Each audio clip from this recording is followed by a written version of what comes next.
Bueno, hola, ¿cómo están? La idea es que trabajemos algunas aproximaciones conceptuales al tema del consumo problemático de sustancias, sobre todo desde una perspectiva histórica.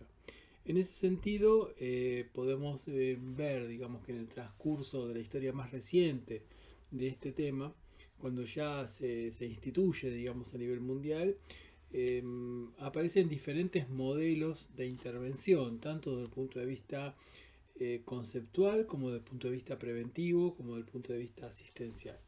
Una autora ya en la década de los 70, llamada Helen Knowles, desarrolla un texto llamado La verdad sobre las drogas y trata como de clasificar esas tendencias o digamos medidas o cuestiones vinculadas con una línea de tiempo, y en esa línea de tiempo ella va mostrando cómo se hace prevalente uno u otro modelo de intervención. Que haya prevalencia de un modelo no significa que sea, digamos, totalmente absoluto ese modelo, sino que sea el que más se utilice, pero convive con modelos anteriores.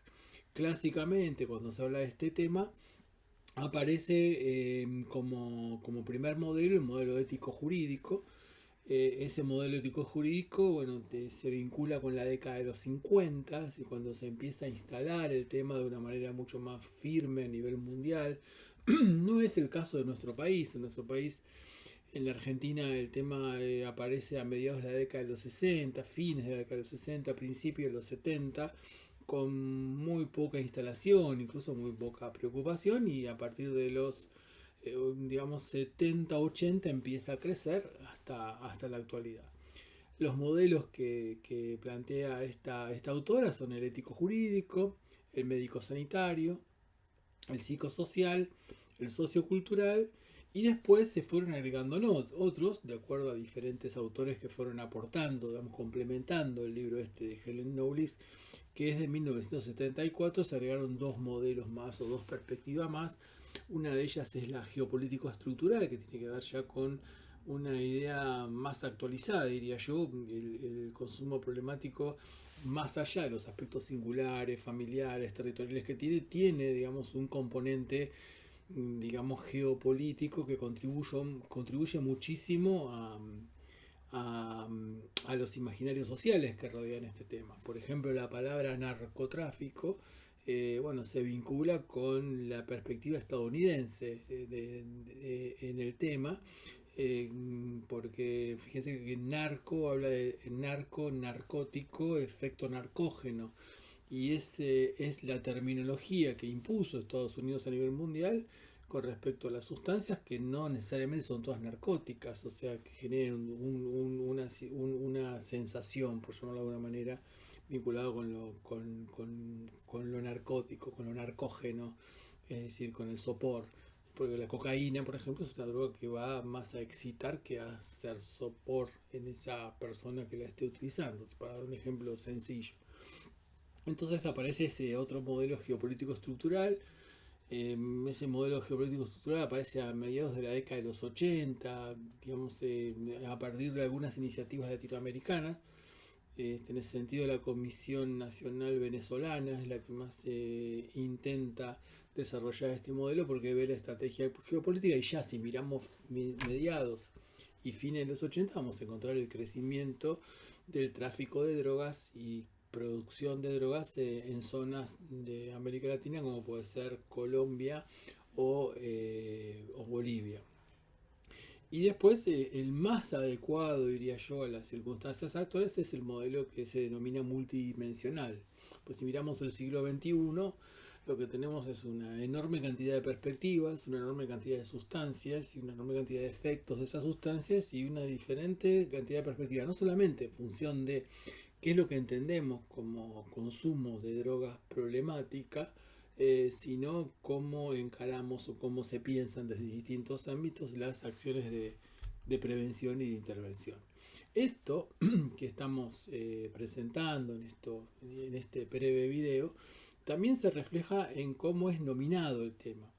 Si nosotros hacemos una historia de este tema, y ustedes van a tener una presentación en PowerPoint para organizar esto que estamos planteando, vamos a ver que aparece primero el concepto de toxicomanía. Fíjense que la palabra toxicomanía le da una connotación incluso hasta semimoral, esa manía por el tóxico, que tiene que ver justamente con ese modelo ético-jurídico, al cual nos vamos a referir de nuevo dentro de un rato. Después se va a hablar de drogadicción, como intentándole poner una perspectiva un poco más medicalizada, diría yo. Después aparece el concepto de farmacodependencia, es un concepto que se utiliza mucho en los fines de los 70 y 80. Con la idea de farmacodependencia intenta incluir dentro del consumo, lo que hoy llamamos consumo problemático, las drogas prohibidas, las drogas legales y el alcohol. Entendiendo no del alcohol también como un fármaco. Y también es interesante plantear dentro de estos esquemas o de estos modelos de prevención qué lugar ocupa el alcohol, el proceso de alcoholización o el alcoholismo. Después brevemente va a aparecer otro concepto, es el de droga dependencia, como que va a recortar en la sustancia y con la idea de recortar en las sustancias prohibidas. Y el concepto que prevalece hoy es el de consumo problemático de sustancias, que es, diría yo, el más abierto y el más interesante, en el sentido, por ejemplo, que plantea que puede haber consumos problemáticos y consumos no problemáticos. O sea que el consumo en sí mismo no es un problema, pero sí el consumo se hace complejo en la medida que es un consumo problemático, que genera padecimiento, que genera una fuerte dependencia y una fuerte desestructuración de la vida cotidiana. Es decir, para decirlo de una manera más ordenada, el consumo problemático existe en la medida que la persona que consume drogas ve alteradas sus relaciones sociales, ve alteradas sus relaciones laborales, ve alterada su relación con la ley y depende de manera intensa de esas sustancias. Ahí cuando ya la sustancia organiza, entre comillas y metafóricamente hablando, la vida de esa persona o la vida de esa persona se organiza alrededor de las sustancias, ahí estaríamos hablando de consumo problemático. Estamos hablando de algo interesante que es el padecimiento. Entonces, si estoy hablando de consumo problemático, voy a generar políticas de prevención de consumo problemático y políticas de asistencia que van a apuntar no a los que consumen, la asistencia no directamente a los que consumen, sino más, diría yo, intensamente a aquellos que sí tienen consumo problemático. En ese sentido, estas serían como las categorías que se utilizan, eh, eh, digamos, desde que aparece el fenómeno que estamos trabajando con cierta fuerza a nivel mundial. Obviamente que existía antes consumo de drogas, uno puede encontrar antecedentes de lo que podemos llamar adicciones en la década de la década del 30 del siglo XX. Hay algunos estudios históricos bastante interesantes vinculados con el descubrimiento y el uso de la heroína, el descubrimiento y el uso de la cocaína.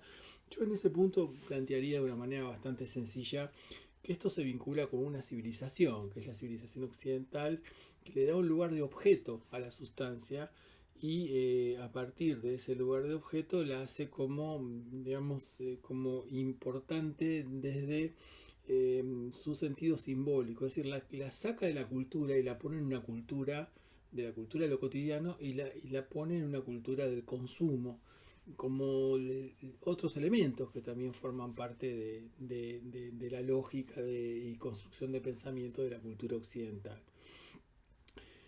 Y si hablamos también de consumo problemático de sustancias, volviendo al último concepto que estábamos desarrollando, bueno, primero que planteemos que la droga o la sustancia no existe como algo independiente de su forma de utilización.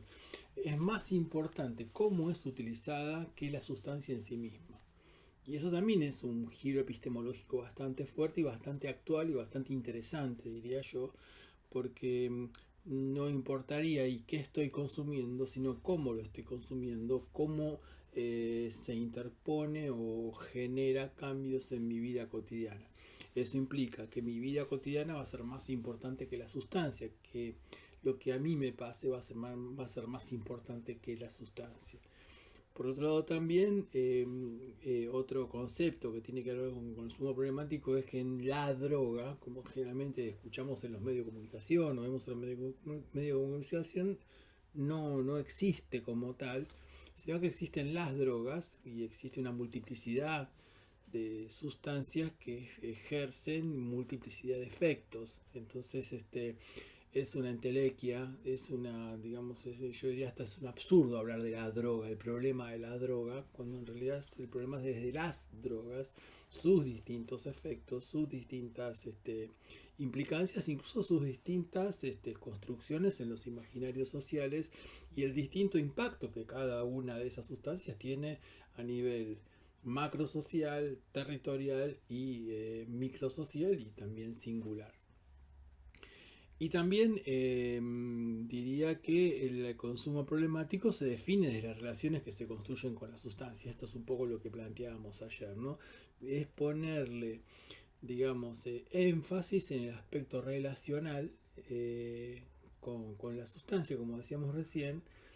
Y en ese sentido, desde el punto de vista social, lo relacional va a tener que ver con mediaciones más culturales, más vinculados con lo que está ocurriendo en la sociedad y cómo la sociedad ve un consumo u otro consumo, una conducta u otra conducta, cómo habilita determinados consumos y determinados no, como el consumo de alcohol en nuestra sociedad es libre y en otras sociedades puede estar prohibido y cómo determinadas sustancias pueden ser libres en una cultura y prohibidas en otras. Entonces, la relación también está mediada por lo que ocurre contextualmente, culturalmente, históricamente incluso, y también geopolíticamente. Por eso es importante tener en cuenta esto de lo geopolítico estructural que mencionábamos antes en los diferentes modelos de intervención.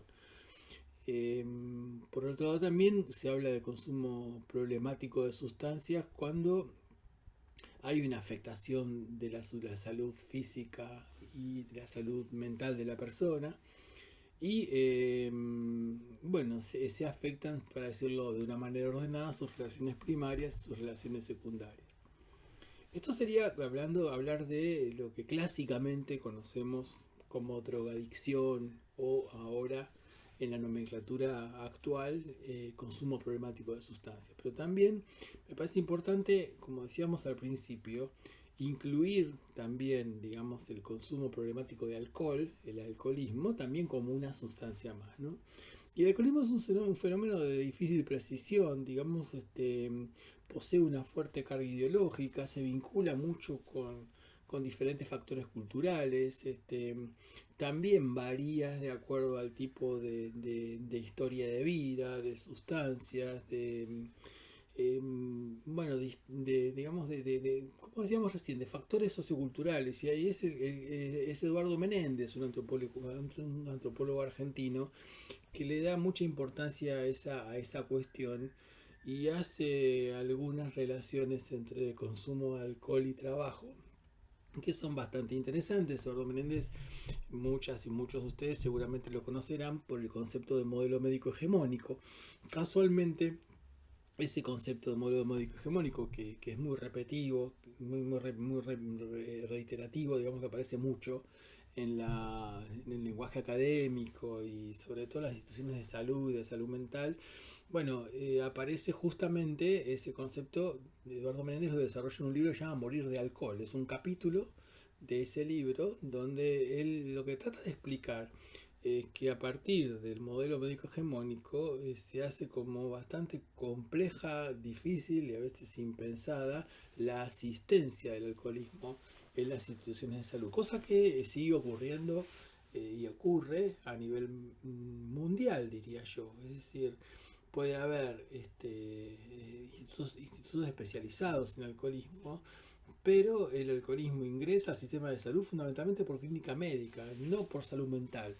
O sea, si ustedes miran un poco historias vinculadas con este tema, van a encontrarse que el alcoholismo siempre ingresa o mayoritariamente, ingresa al hospital o al servicio de salud por patologías físicas, que son efectos de un consumo de alcohol altamente prolongado como puede ser la cirrosis hepática, la polineuritis, o sea, con etapas ya bastante avanzadas, pero que son eminentemente clínicas, o sea, se ingresa por el deterioro físico y no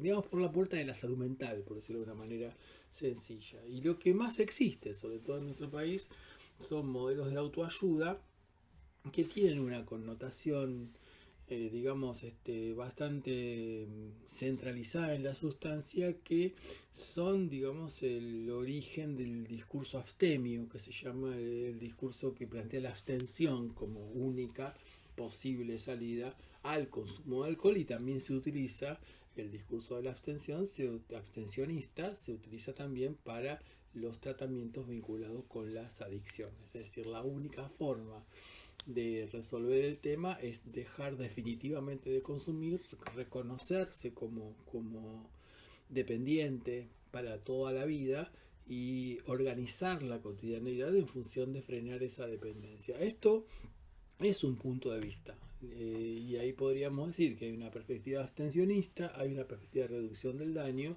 lo que implica distintas formas de abordaje y distintas formas de comprender y explicar el problema. Los modelos más vinculados con la reducción del daño, por ejemplo, plantean que no necesariamente tiene que plantearse esta idea o proponen que no necesariamente plantea esta idea de que siempre voy a ser dependiente del alcohol o siempre voy a ser dependiente de las drogas. El tema es qué pasa con lo que estructuralmente genera el consumo, en tanto que lo genera o lo hace problemático. Pero eso lo vamos a ver más adelante, incluso en los encuentros, llamémosle presenciales, que vamos a tener en el transcurso de esta capacitación. Por otro lado, también el alcoholismo implica una serie de consecuencias físicas, mentales y sociales que son generadas o asociadas al consumo de alcohol. Y siempre, sobre todo yo diría desde nuestro punto de vista, es más útil desde el punto de vista de la intervención en lo social si lo entendemos del lugar del padecimiento, no desde el lugar de la sustancia. Desde nuestro punto de vista, para que exista, digamos, dependencia a las drogas o al alcohol, tiene que haber factores predisponentes, condicionantes y desencadenantes. Y en la medida de que se conjuguen esos tres órdenes o esos tres factores, como los querramos llamar, vamos a encontrarnos con una situación de consumo problemático, sea de una droga cualquiera, o sea también de alcohol, incluyendo el alcohol dentro de esa categoría de consumo problemático. Por otro lado, hay una categoría interesante que desarrolla este autor que mencionábamos recién, Eduardo Menéndez, que es del proceso de alcoholización, ¿no? O sea, y ahí hace una relación bastante interesante, como decíamos antes, de manera rápida, del alcohol y la estructura social. Entender que el consumo problemático del alcohol es un fenómeno que afecta a toda la sociedad. Algunos plantean, bueno, es como que las sustancias, y el alcohol aparece como bastante significativa en ese punto, pierde su sentido ritual, pierde la ritualidad de la misma. Entonces, al salirse, como decíamos antes, de lo cultural y transformarse en objeto, como también decíamos antes, se construye un proceso de alcoholización diferente si la sustancia forma parte de lo cultural, si la sustancia forma parte de lo simbólico. Por ejemplo, como históricamente en muchísimas culturas aparecen las sustancias más vinculadas con la ritualidad. Uno podría encontrarse que las drogas existen en todas las culturas, además de la cultura occidental. Uno puede encontrar consumo de alucinógenos, por ejemplo, en los pueblos originarios, pero ese consumo está fuertemente ritualizado y tiene como un sentido claramente vinculado con lo ceremonial, por ejemplo, lo curativo, depende de la cultura que estudiemos.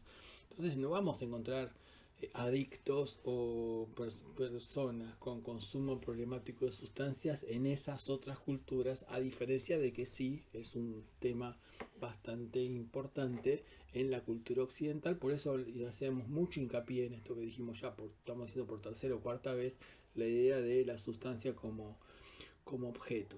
Por eso decimos, bueno, el proceso de alcoholización afecta a toda la sociedad y, y sus consecuencias más graves son vistas en los sectores subalternos. Menéndez utiliza muchas categorías gramscianas para explicar ese tema, por eso es modelo médico hegemónico. Utiliza mucho el lenguaje gramsciano, que era un lenguaje bastante utilizado en las ciencias sociales en la década de los 80, cuando él escribe este libro que les mencioné antes, que se llama Morir de alcohol, ¿no? Con esto que queremos decir, que va a ser más fácil de ocultar digamos, en los sectores dominantes de la sociedad que en los sectores subalternos de la sociedad. El alcoholismo va a ser justificado de una manera o de otra, incluso el tipo de sustancia también va a tener algo de diferenciación. Fíjense que también podemos hablar de algo similar a lo que plantea Menéndez con respecto a las sustancias. No es lo mismo, digamos, el consumo de pasta base para el imaginario social que el consumo de sustancias en una fiesta electrónica, o de síntesis en una fiesta electrónica, ¿no? Como que son dos grupos poblacionales diferentes que uno recibe una mayor estigmatización y el otro recibe cierto nivel de no mirada o de entenderlo como algo recreativo, por llamarlo de alguna manera. O sea, diferentes niveles de sanción. Entonces podríamos decir que los sectores más subalternizados que consumen determinadas sustancias y sectores no subalternizados consumen determinadas otras sustancias, las primeras sí son castigadas o puestas en el foco de lo periodístico, de las preocupaciones, y las segundas no tanto. Igual, cuando estamos trabajando en ese tema vamos a encontrarnos con que, por ejemplo, el consumo de pasta base atraviesa toda la sociedad. No vamos a encontrar pasta base solamente en los sectores más desposeídos, por decirlo de alguna manera, más vulnerados dentro de nuestra sociedad. Y también algo que es interesante que plantea Menéndez, que también lo podemos vincular con las sustancias. Menéndez, como venimos diciendo, lo plantea con respecto al alcohol, es la alcoholización como un mecanismo de control funcional. Es decir, el alcohol empieza a ser problema en la medida que me sirve para trabajar, por ejemplo. Me sirve para enfrentar una situación que me estresa, que me presenta algún tipo de dificultad. Y esto, fíjense que si yo consumo alcohol, pero de repente para enfrentar determinada situación necesito consumir alcohol, bueno, ya pasé de una forma de consumo a otra forma de consumo y estoy haciendo un camino similar a lo que me llevaría a un posible consumo problemático. O sea, estoy empezando a dar un sentido distinto al que tenía anteriormente. Bueno, esas son cuestiones que se utilizan con categorías y conceptualizaciones que se utilizan en los distintos modelos de prevención. Pero con eso empezamos y con eso quisiéramos terminar esta reflexión. Entonces, lo primero que hablaríamos es, ¿se acuerdan? Decíamos modelo ético jurídico. Yo ese modelo lo ubicaría, bueno, Helen Knowles lo ubica en la década de los 50, y los modelos tienen algo que es interesante para clasificar, digamos, los discursos, es decir, tienen una perspectiva de quien consume, no sé, una conceptualización acerca de quien consume, una modalidad de prevención y una modalidad de asistencia, y también una categorización de qué es la sustancia. Por ejemplo, si la sustancia es protagonista, no protagonista, si la sustancia tiene alguna connotación moral o no la tiene. En el modelo ético jurídico, digamos, el estereotipo que aparece es un usuario de drogas como delincuente y víctima. Eso, bueno, lo tienen los apuntes y lo podrán ver seguramente en las presentaciones en PowerPoint, como decíamos antes. Pero esta idea de que el usuario de drogas es tanto delincuente como víctima solamente forma parte de un periodo histórico que es donde predomina este discurso. Igual hoy esa idea no se terminó de ir de la sociedad, tal vez no tiene la misma fuerza que tenía en la década de los 50 donde lo ubica esta autora, pero bueno, hay una idea de quién es ese otro en tanto persona que tiene consumo problemático, si hablamos con la nomenclatura de la actualidad. Y básicamente la representación social que construye este modelo tiene que ver con la idea de que esta persona está transgrediendo las normas. Si transgrede la norma, está más cerca de la delincuencia, por eso el nombre ético jurídico, es decir, la norma vinculada con lo ético en el sentido de la sociedad y lo jurídico en función de lo prohibido y lo legal. Fíjense que hay drogas prohibidas, hay drogas legales, cosa que es bastante arbitrario, se podría decir, porque de dónde surge la prohibición surge justamente de la idea de peligrosidad que una sustancia puede tener. Pero todas las sustancias son peligrosas. Si una persona ingiere una enorme cantidad de analgésicos, también va a tener problemas graves a la salud, incluso podría morir en ese sentido. Entonces, diría que lo que la sociedad plantea como prohibido ingresa al campo obviamente de lo ilegal. Entonces por eso digo, existen listas de sustancias que se dicen estas son libres, estas son prohibidas. Eso es una discusión bastante interesante que ya se empieza en la década de los 60 del siglo pasado con respecto, por ejemplo, los psicofármacos. Son libres, bueno, se venden bajo receta, pero se venden en farmacias y forman parte de un circuito comercial y son producidos por laboratorios legales. Entonces, pero un psicofármaco puede generar mucho daño también. Entonces, ¿dónde está esa peligrosidad? Vuelvo a plantear esta cuestión que sería como la crisis del modelo ético jurídico, incluso sustancias como el ácido lisérgico, por ejemplo, en algunas líneas de tratamiento que existían durante la década de los 60, estamos hablando de muchísimos años atrás, muchísimas décadas, se planteaba el ácido lisérgico como una forma de tratamiento de sustancia que podía servir para el tratamiento de determinadas patologías en salud mental. O sea que hoy el ácido lisérgico no está dentro de esa perspectiva, pero sí lo estuvo. Entonces lo que ocurre en el contexto también tiene mucho que ver con qué es lo permitido y qué es lo prohibido. Entonces, como para resumir, cuando hablamos de modelo ético jurídico, el usuario es reconocido como delincuente y como víctima, es una víctima que cayó, digamos, en las drogas. Fíjense cómo se usa eso en el lenguaje común, en el lenguaje periodístico, pero ese caer en las drogas lo hizo transgredir, entonces es una víctima, pero también es delincuente, en el sentido de que rompió la ley por utilizar determinadas sustancias y se lo vincula con la inseguridad, se lo vincula con el miedo y para sintetizarlo uno podría decir los usuarios son víctimas de la sustancia. Fíjense, insisto, cómo estos discursos se aparecen en relatos recurrentes que terminan siendo estigmatizantes con respecto a los usuarios y con respecto a los usuarios que tienen consumo problemático, si vuelvo a la nomenclatura actual. En el devenir del tiempo aparece otro modelo de intervención, como dijimos al principio, que ese modelo de intervención se llama médico sanitario. Acá es donde se me empieza a medicalizar el tema y el usuario empieza a ser visto como un enfermo.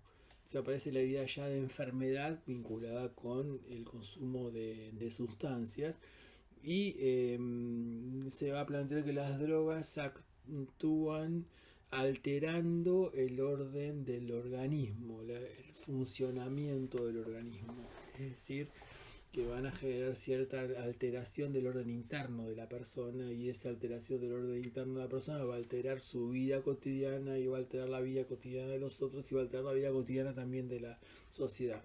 No casualmente, Este modelo médico-sanitario aparece en la década de los 60 del siglo pasado, en un contexto de fuerte presencia del funcionalismo, donde se le pone mucha importancia, digamos, a la función de cada persona dentro del esquema societario que esté habitando. Entonces, en ese sentido, las sustancias alteran y afectan el buen funcionamiento del organismo, como dije recién.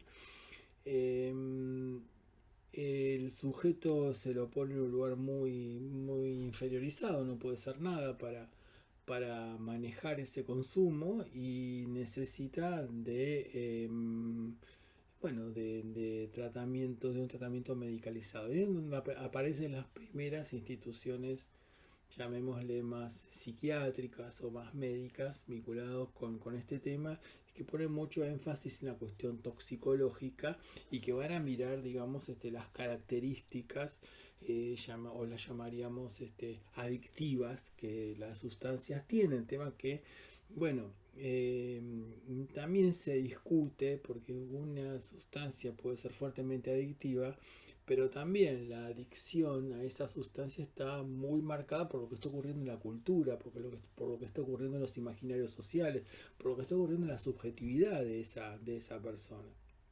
Es decir, yo puedo decir, el consumo de una sustancia legal, como puede ser un ansiolítico, puede ser fuertemente adictiva en el contexto donde eh, requiero de ese ansiolítico para llevar adelante una actividad, un trabajo que me estresa, etcétera, o el uso también de drogas como la cocaína para llevar adelante trabajos que son estresantes. Y eso se ve, la cocaína no está consumida por un sector de la sociedad, sino que atraviesa muchísimos sectores de sociedades y no puede encontrar la cocaína. Se podría, y eso se estudiaba mucho en la década de los 80, o sea, 20 años después de esta década de los 60, con actividades que llevaban a mucho, llamémosle estrés, por decirlo de alguna manera.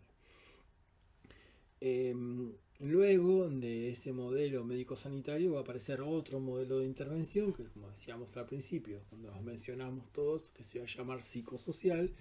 Ahí aparece, digamos, una idea de que, bueno, el factor psicológico es importante. Se empieza a dar un lenguaje un poco más parecido al que hablamos ahora.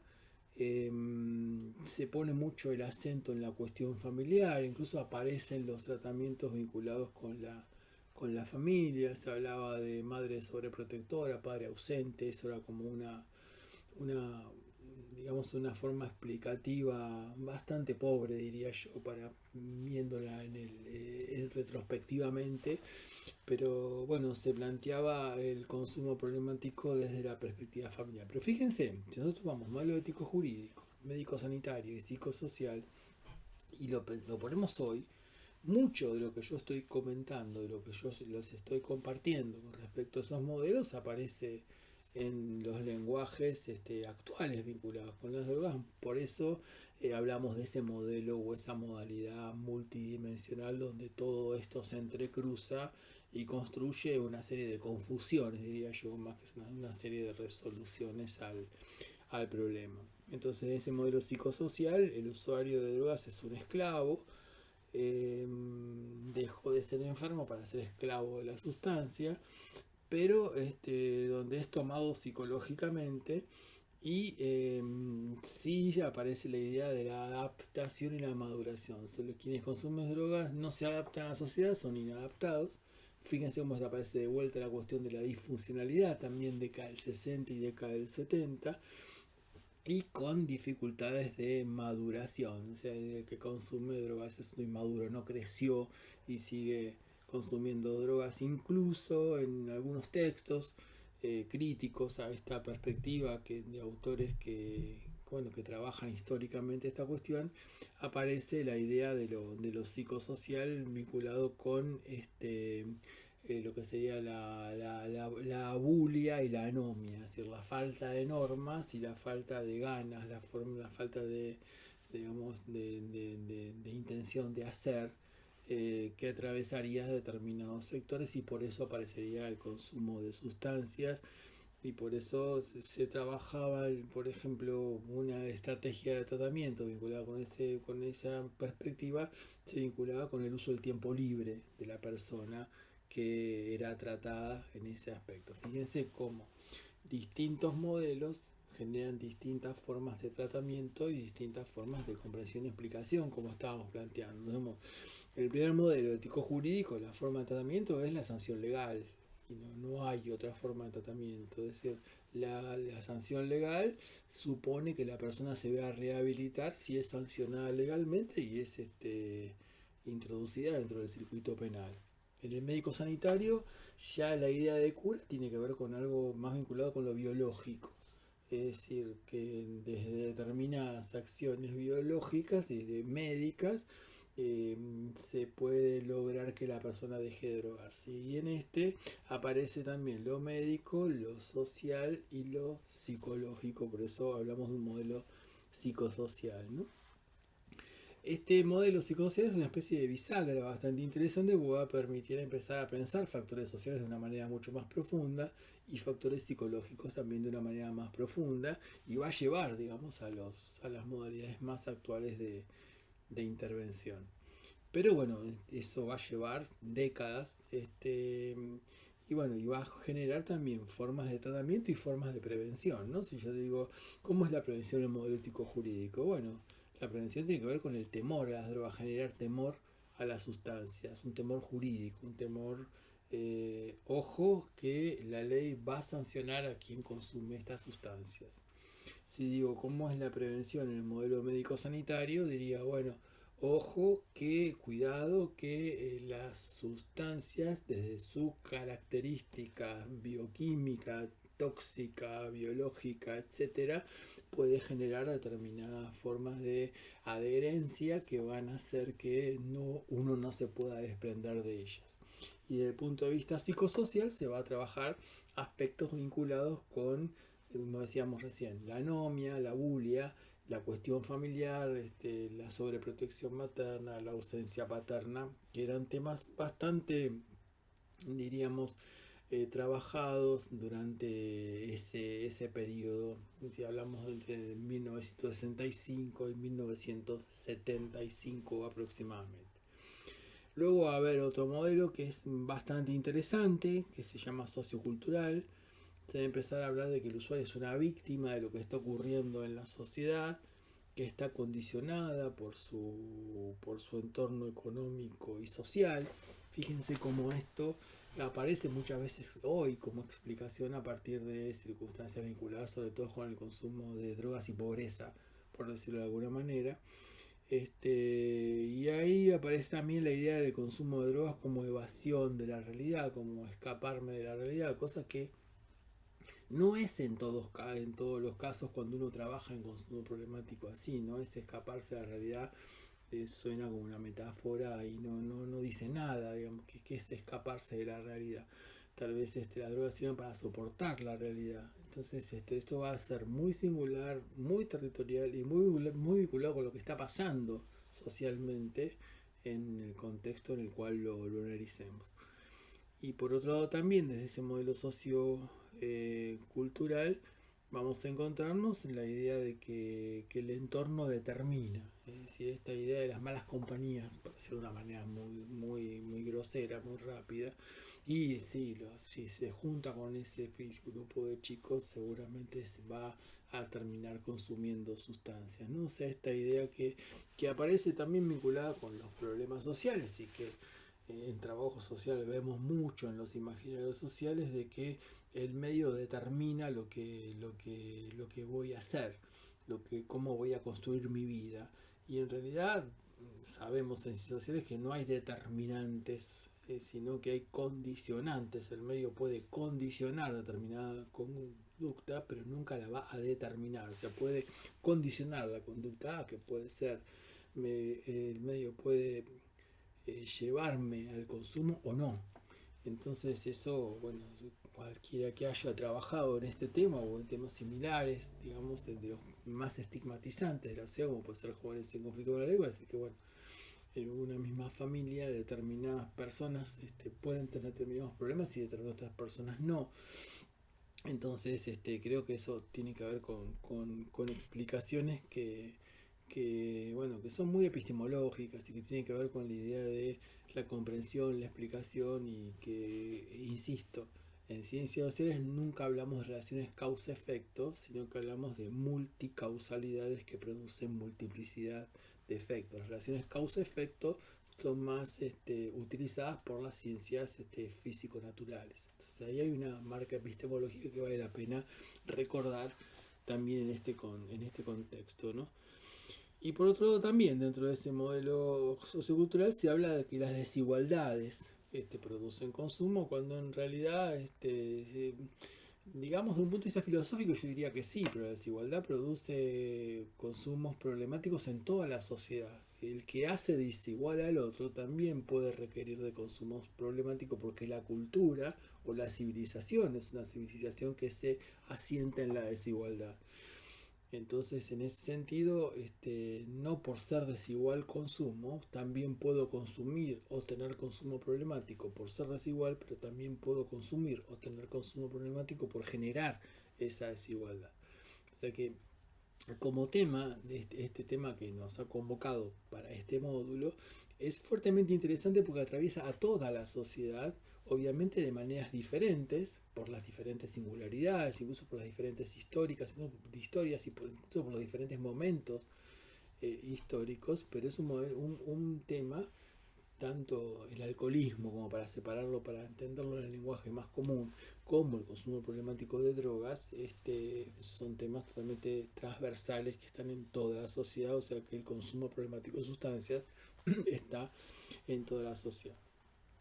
Y después, bueno, está el modelo geopolítico estructural, que sería como última forma de trabajo, digamos, que hace Henry Knowles, el multidimensional, después lo vamos a explicar.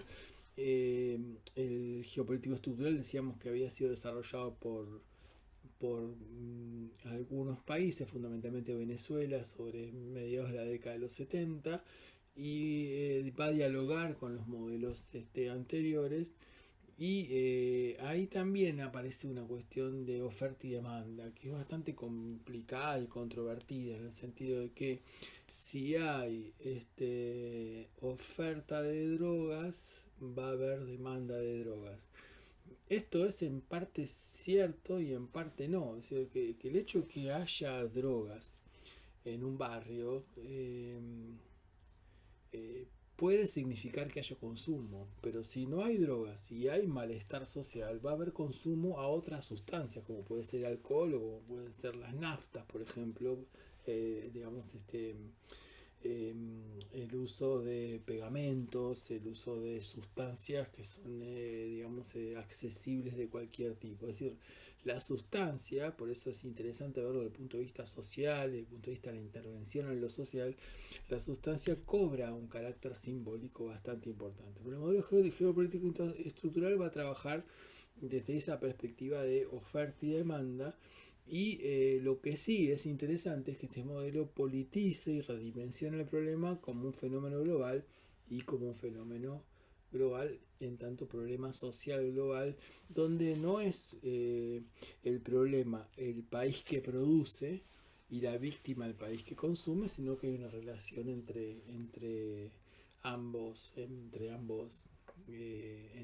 países, ¿no? O sea, esto, desde el punto de vista geopolítico, cuando Estados Unidos desarrolla sus primeras políticas intensas durante la década de los 70, con Richard Nixon siendo presidente de Estados Unidos, donde empiezan las primeras políticas de ese país, bueno, es hablar de una especie de enemigo externo, que es el que hace que ingrese las drogas a Estados Unidos, sin preguntarse qué está pasando en Estados Unidos, que por qué las drogas son requeridas, y sin preguntarse también por la producción de drogas que Estados Unidos tiene y que es bastante significativa, de lo cual se habla bastante poco. Bueno, esto nos ubica más o menos en los modelos de intervención. Los modelos de intervención también son contextualizables, tienen otra presentación que tiene que ver con eso. Muchos modelos y formas de comprensión y explicación o presencia del fenómeno, mejor dicho, va a tener que ver con lo que está ocurriendo en el contexto. eh, pero bueno, eso lo vamos a conversar más en forma presencial. Es interesante también trabajar la historia desde la cultura, ¿no? Como culturalmente, por ejemplo, aparece esta asociación droga, sexo y rock and roll. Cómo esto se vincula con esta década de los 60 tan intensa, donde se empiezan a estigmatizar grupos de jóvenes que están empezando a poner en cuestión las sociedades, sobre todo las del primer mundo, y esa idea de poner en cuestión el orden en el primer mundo va a ser como exportada hacia los países de lo que llamamos tercer mundo. Así que bueno, con esto creo que tenemos presentado los modelos de prevención y después los trabajaremos eh, en lo que llamémosle cierta presencialidad a partir de los encuentros sincrónicos. Así que bueno, nos estamos viendo y muchas gracias.